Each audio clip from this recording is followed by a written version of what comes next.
Il a refermé ses portes 8 mois après son ouverture officielle, le 9 avril 2021. Le premier centre de radiothérapie de Ouagadougou. La raison avancée, une panne de son scanner dosimétrique, mettant au chômage technique plusieurs agents de santé et dans le désarroi les nombreux patients qui ont vu en ce centre un espoir.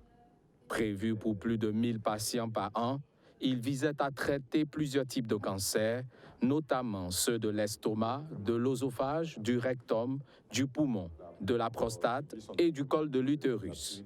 Ce centre réalisé par l'État burkinabé a bénéficié du soutien de l'émir du Qatar à travers le Fonds qatari pour le développement pour un coût total de 7,7 milliards de francs CFA.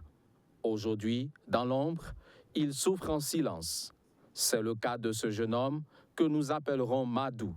Sa mère est atteinte de cancer. Ce fut un gros choc car on ne sait plus à quel sein se vouer. La malade, elle, ne fait que déprimer. Son moral a pris un gros coup et elle dépérit de jour en jour. Si Madou veut soigner sa mère, sa seule alternative reste son évacuation sanitaire vers des cliniques privées des pays voisins comme le Togo. Et cela est coûteux pour lui. Il faut compter au bas mot 4 millions de francs CFA parce que le traitement en lui-même coûte 2 900 000 francs. À cela, il faut ajouter le transport et l'hébergement dans ce pays.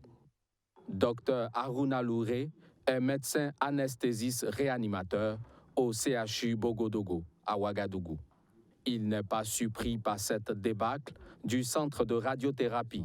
Il soutient avoir premièrement attiré l'attention des autorités sanitaires de l'époque sur la nécessité de mettre en place un contrat de maintenance pour les appareils de ce centre. Deuxièmement, la mise en place d'un statut juridique pour cet établissement sanitaire. Donc si nous avions eu cette réflexion à l'inauguration déjà de ce centre-là, nous aurions eu son statut, son personnel aurait été formé depuis. Effectivement, nous avons du personnel qui sont formés. Ça, c'est l'autre volet qu'on ne dit pas, parce que ceux qu'on appelle les physiciens, c'est ceux qui travaillent sur ces machines-là. Nous n'en avons pas. Il y a le centre je fais un peu une extrapolation sur le centre, ça c'est le centre de cancérologie de Tengango, où on n'anticipe pas. Donc c'est toute la problématique de l'administration publique burkinabé. C'est comme vous verrez qu'un fonctionnaire qui l'État envoie en formation, qui finit et qui chôme pendant une année. C'est le cancer qui mine l'administration publique burkinabé. Et dans le monde de la santé, c'est encore plus criard parce que dès que ça tombe en panne, tout le monde le sait. Le coordonnateur du premier centre de radiothérapie de Ouagadougou reconnaît que certaines données n'ont pas été prises en compte au départ. Face à l'urgence et à la demande pressante des nombreux patients souffrants et l'absence de structures sanitaires pour la prise en charge des cas de cancer dans le pays, l'urgence a prévalu sur les procédures administratives jugées parfois lourdes. Mais il se veut rassurant, tout est mis en œuvre pour la réparation de la panne. Ces machines, ces pièces ne se fabriquent pas déposées et vendent. Ça se fabrique à la commande. Donc la commande a été lancée et le technicien nous a rassuré que la pièce, à l'époque, qui n'était pas disponible, est maintenant disponible. Il a pris l'initiative de régler le fabricant. Et aujourd'hui, la pièce est en route pour le Burkina.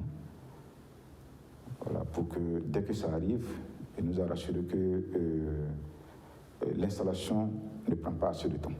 Emma Ouattara ajoute qu'au total, 147 patients ont été enregistrés en 8 mois, c'est-à-dire de juin 2021, date de démarrage effectif des activités de ce centre, jusqu'à janvier 2022, date de son arrêt. Il rassure, toutes les dispositions sont prises pour la remise en marche de ce centre qui fera du Burkina Faso une destination prisée en Afrique de l'Ouest pour la prise en charge des patients atteints du cancer.